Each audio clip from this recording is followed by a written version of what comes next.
नमस्कार। आज के संवाद में आपका स्वागत है।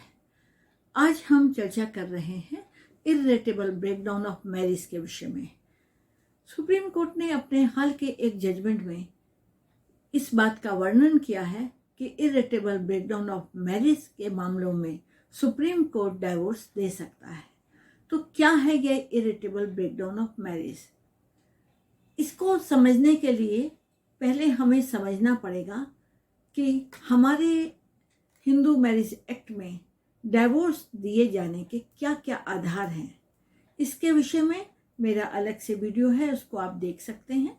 तो ये जो डाइवोर्स दिए जाने के आधार हैं, उनमें एक आधार है क्रूरता। समय समय पर नए नए कानून बनाए जाते रहे हैं और समाज में जैसे जैसे आवश्यकता होती है वैसे वैसे कानून बनाए जाते हैं या उनको ध्यान में रखकर कानून में परिवर्तन किया जाता है। उदाहरण के तौर पे 1976 से पहले हिंदू मैरिज एक्ट में क्रूरता डाइवोर्स का एक ग्राउंड नहीं था, एक आधार नहीं था कि जिसके कारण डाइवोर्स मिल सके। ये केवल सेक्शन 9 हिंदू मैरिज एक्ट के अंतर्गत जुडिशियल सेपरेशन का एक आधार था, परंतु बाद में इसको 1976 के अमेंडमेंट से हिंदू मैरिज एक्ट में डाइवोर्स का एक ग्राउंड, एक आधार बनाया गया। पहले ये माना जाता था कि क्रूरता ऐसी होनी चाहिए कि वादी के दिमाग में युक्तियुक्त कारण होना चाहिए कि उसके साथ बुरा हुआ है, और कारण भी ऐसा होना चाहिए कि उसको हार्म पहुंचा हो, नुकसान पहुंचा हो, जिस्मानी तौर पर, शारीरिक या मानसिक तौर पे गंभीर नुकसान पहुंचा हो। ऐसी क्रूरता होनी चाहिए। परंतु धीरे धीरे क्रूरता की परिभाषा विस्तृत होती गई और क्रूरता में शारीरिक क्रूरता के अतिरिक्त मानसिक क्रूरता, संवेगात्मक क्रूरता, आर्थिक क्रूरता और बहुत से बातें जोड़ती गई। ऐसा भी होने लगा कि जब किसी के साथ रहना मुश्किल हो जाए और इसका कारण क्रूरता हो, यानी दूसरे व्यक्ति का व्यवहार हो, तो ये एक डाइवोर्स के लिए कारण बनने लगा। लोग इसी कारण से डाइवोर्स का केस क्रूरता के आधार पर दाखिल करने लगे। क्रूरता का क्षेत्र विस्तृत होता गया और यही नहीं, क्रूरता में बहुत सी बातें शामिल होने लगी। ऐसा भी होने लगा कि जहाँ पर एक दूसरे की कुछ बातें पसंद नहीं आ रही थी, वो भी क्रूरता में शामिल होने लगी। वैसे तो क्रूरता की परिभाषा बहुत मुश्किल है और इसको परिभाषित करना और भी मुश्किल है। हो सकता है कोई किसी एक को थप्पड़ मार दे तो उसके लिए एक बहुत बड़ी क्रूरता का कारण हो, और ये भी हो सकता है किसी को रोज कोई पिटाई भी कर दे और वो कहे ही नहीं कि मेरे साथ क्रूरता हो रही है, क्योंकि उसके घर में वैसा ही होता रहा है, वैसा ही वो देखता रहा हो बचपन से, तो उसके लिए हो सकता है ये क्रूरता हो ही ना। तो इस तरह क्रूरता की परिभाषा व्यक्ति में अलग अलग होती है, परिवार से परिवार में अलग अलग हो सकती है, समाज में अलग तरह की हो सकती है। इसकी कोई एक परिभाषा है ही नहीं। किसी एक परिभाषा के अंतर्गत क्रूरता को बांधना बहुत मुश्किल है। तो इस प्रकार बहुत से परिस्थितियों में ऐसा होने लगा कि जब पति पत्नी आपस में साथ नहीं रहते थे और एक दूसरे पर केस कर देते थे, तो मामला आगे आते आते सुप्रीम कोर्ट तक आया। बहुत से मामलों में ऐसा हुआ कि पति पत्नी अलग अलग रह रहे हैं, लेकिन मामला सुप्रीम कोर्ट तक आ गया, क्योंकि जिस व्यक्ति ने केस दाखिल किया, पति या पत्नी ने, जब उसको डाइवोर्स नहीं मिला किसी भी कारण से, तो वो सुप्रीम कोर्ट तक आया। सुप्रीम कोर्ट ने तब इस विषय पर गंभीरता से सोचा और इसको देखा कि अगर व्यक्ति अलग अलग रह रहे हैं, दो व्यक्ति अलग अलग, यानी स्त्री और पुरुष, पति और पत्नी अलग अलग रह रहे हैं और उनके साथ रहने की कोई भी संभावना नहीं है, तो ये सुप्रीम कोर्ट ने समझा कि ऐसे विवाह को जारी रखने का कोई लाभ नहीं है। तब सुप्रीम कोर्ट ने अपने विशेषाधिकारों का इस्तेमाल करते हुए ऐसे मामलों में डाइवोर्स दिया, और यही कारण है कि सुप्रीम कोर्ट ने जब इस तरह के मामलों में डाइवोर्स दिया तो एक मुद्दा उठा कि क्या सुप्रीम कोर्ट की जो बेंच है वो अपने विशेषाधिकार का इस्तेमाल करते हुए किसी को इस प्रकार डाइवोर्स दे सकती है। उस मुद्दे के उठने पर मामले को कॉन्स्टिट्यूशन बेंच में रेफर किया गया।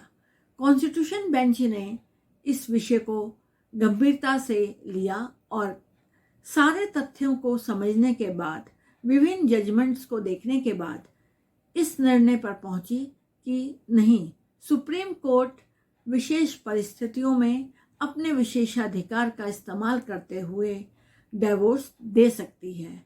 और अगर कोई ऐसा मामला है जिसमें इरिटेबल ब्रेकडाउन ऑफ मैरिज है, यानी कि शादी पूरी तरह टूट चुकी है, उसके जुड़ने की कोई संभावना नहीं है, वहाँ पर supreme court irritable breakdown of marriage के ग्राउंड पर डिवोर्स दे सकती है। यद्यपि ये ग्राउंड हिंदू मैरिज एक्ट में नहीं है, परंतु सुप्रीम कोर्ट अपने विशेषाधिकार का प्रयोग करते हुए इस आधार पर डिवोर्स दे सकती है। अब ये प्रश्न उठता है कि यदि सुप्रीम कोर्ट डिवोर्स दे सकती है तो क्या और लोग जो सुप्रीम कोर्ट तक नहीं आए हैं या जिनका विवाद नीचे की कोर्ट में चल रहा है, क्या वो भी इसका फायदा उठा सकते हैं? तो यहाँ पर स्पष्ट कर दें कि अगर कोई पति या पत्नी है जो डिवोर्स चाहते हैं और उनका मामला किसी और कोर्ट में चल रहा है, तो वो इरिटेबल ब्रेकडाउन ऑफ मैरिज के ग्राउंड पर डिवोर्स नहीं ले सकते हैं। ऐसा करने के लिए उनका मामला जब सुप्रीम कोर्ट में आएगा तभी उस पर विचार किया जाएगा। हो सकता है तब उनको इरिटेबल ब्रेकडाउन ऑफ मैरिज के ग्राउंड पर, शादी टूट जाने के ग्राउंड पर, इस आधार पर डिवोर्स मिल जाए, परंतु जब तक मामला सुप्रीम कोर्ट में नहीं आता है, इरिटेबल ब्रेकडाउन ऑफ मैरिज के आधार पर डिवोर्स नहीं मिल सकता है। अब यहाँ आपको मैं एक ये भी बात बता दूं कि ये मुद्दा भी सुप्रीम कोर्ट के आगे विचाराधीन है। क्या हिंदू मैरिज एक्ट, हिंदू विवाह अधिनियम में इरिटेबल ब्रेकडाउन ऑफ मैरिज को एज ए ग्राउंड, एक डिवोर्स देने का आधार माना जा सकता है या माना जाना चाहिए? ये मुद्दा विचाराधीन है। ये मुद्दा इसलिए भी विचाराधीन है और इसको सुप्रीम कोर्ट सुनेगी आगे कुछ समय आने पर कि ये हमारा जो लॉ कमीशन है उसने इसको रिकमेंड किया है कि ये ग्राउंड जो है इरिटेबल ब्रेकडाउन ऑफ मैरिज का, ये हिंदू विवाह अधिनियम में डिवोर्स का एक ग्राउंड बनाया जाना चाहिए, परंतु अभी तक इसको एक ग्राउंड नहीं बनाया गया है। ये हमारे जो लेजिस्लेचर है उसने ऐसा नहीं किया है, जिस कारण ये ग्राउंड अभी तक नहीं बना है। और इसी कारण सुप्रीम कोर्ट को कुछ विशेष मामलों में अपना विशेषाधिकार प्रयोग करके इरिटेबल ब्रेकडाउन ऑफ मैरिज के ग्राउंड पर डिवोर्स देना उचित लगा। और यहाँ एक चीज़ मैं ये भी बताना चाहती हूँ कि कहीं भी कभी भी जब समाज में परिवर्तन होता है, समय की आवश्यकता होती है, तब हमें अपने कानूनों में भी परिवर्तन लाना पड़ता है या कानून में संशोधन करना पड़ता है। तो आज एक ऐसा समय आ चुका है कि अब इरिटेबल ब्रेकडाउन ऑफ मैरिज को डिवोर्स का एक आधार बनाया जाना चाहिए और जल्दी ही इसको हिंदू मैरिज एक्ट में और अन्य जो अधिनियम है उनमें शामिल किया जाना चाहिए। यही नहीं, इसके अतिरिक्त एक दो और मुद्दे भी हैं जिनको भी हम डिवोर्स ग्रांट करने के लिए आधार बना सकते हैं। जैसे इरिटेबल ब्रेकडाउन ऑफ मैरिज ही नहीं, यहाँ पे नॉन कंपैटिबिलिटी का इशू है, वो भी इंक्लूड किया जाना चाहिए। आज विश्व में बहुत से ऐसे देश हैं जिनमें जहाँ पति और पत्नी के बीच में जब झगड़ा होता है तो वो अदालत में जाते हैं, कोई एक पक्ष जाता है तो अदालत उन दोनों की बातें सुनती है और सुनने के बाद कोशिश करती है कि समझौता हो जाए। अगर समझौता हो जाता है तो बहुत अच्छी बात है। अगर समझौता नहीं होता है तो वो पति पत्नी के बीच में क्या मुद्दे हैं उनके अंदर घुस के उनके घर की चार दीवारी के अंदर के मुद्दों को नहीं देखती। वो सिर्फ उनको 6 महीने का या कहीं कहीं कुछ थोड़ा सा अधिक समय देती है। इस समय के अंतर्गत या तो आप अपने जो मुद्दे हैं उनको सुलझा लें, जो अपने मन मुटाव हैं उनको सुलझा लें। अगर आप ऐसा नहीं करेंगे तो उनको डाइवोर्स दे दिया जाता है।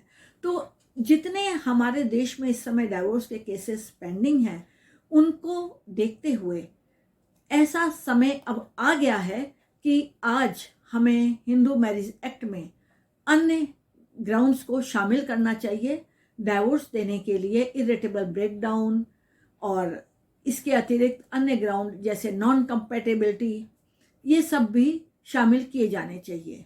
जब इनको शामिल करेंगे तभी आगे और लोग जो डाइवोर्स चाहते हैं उनको डाइवोर्स मिल सकता है। और इस विषय पर कई लोग ये भी कहते हैं कि ये ऐसा नहीं होना चाहिए, ऐसा होगा तो लोग बहुत डाइवोर्स लेंगे।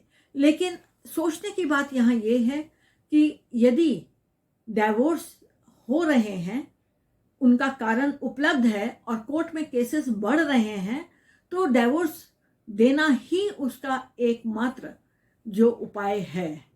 इसके अतिरिक्त कोई और उपाय नहीं है, क्योंकि इतने केसेस को अगर कोर्ट हैंडल करेगी तो कोर्ट को कई सदियां लग जाएंगी, कई डिकेड्स लग जाएंगे कि ये मामले सुलझा सकें।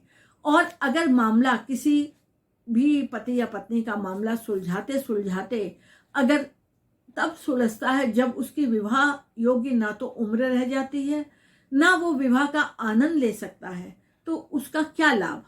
इसलिए बहुत ही आवश्यक है कि कोई भी मामला हो पति या पत्नी का 6 महीने के अंदर सुलझाया जाना चाहिए। और 6 महीने में अगर ये नहीं सुलझता है तो कोर्ट को डाइवोर्स दे देना चाहिए। हाँ, अगर कहीं मेंटेनेंस का मुद्दा हो या कस्टडी ऑफ चाइल्ड का मुद्दा हो तो उस पर कोर्ट अपना निर्णय दे सकती है और देना चाहिए। परंतु इस कारण से कि पति पत्नी में नहीं बन रही है और वो अब चाहते भी नहीं है कि साथ रहें, मामले को लटकाना कोई भी सभ्य समाज के लिए सही नहीं है और ना ही ये हमारे सिस्टम के लिए सही है। और दूसरे देशों में भी ऐसा ही होता है कि एक निश्चित समय दिया जाता है जिसके अंतर्गत आपको अपना जवाब देना होता है, अपनी बात रखनी होती है और उसके अंतर्गत ही कोर्ट अपना फैसला भी दे देती है। परंतु हमारे यहाँ कोई समय सीमा नहीं है, ना तो मेंटेनेंस देने की है, ना इंटरिम मेंटेनेंस, ना कस्टडी की है और ना ही डाइवोर्स की है। आज भी ऐसे केसेस हैं जो पीछे 10-10 साल से, 15-15 साल से, कुछ केसेस 20-20 साल से चल रहे हैं। अब आप बताएं, अगर किसी का विवाह 25 या 30 साल की उम्र में हुआ है और 20 साल उसको कोर्ट में लग गए, तो 50 साल या 55 साल की उम्र में वो क्या करेगा? क्या वो दूसरा विवाह करेगा? क्या उसको अब विवाह का वो सुख मिल सकता है जो वो उस उम्र में मिलता, जो कि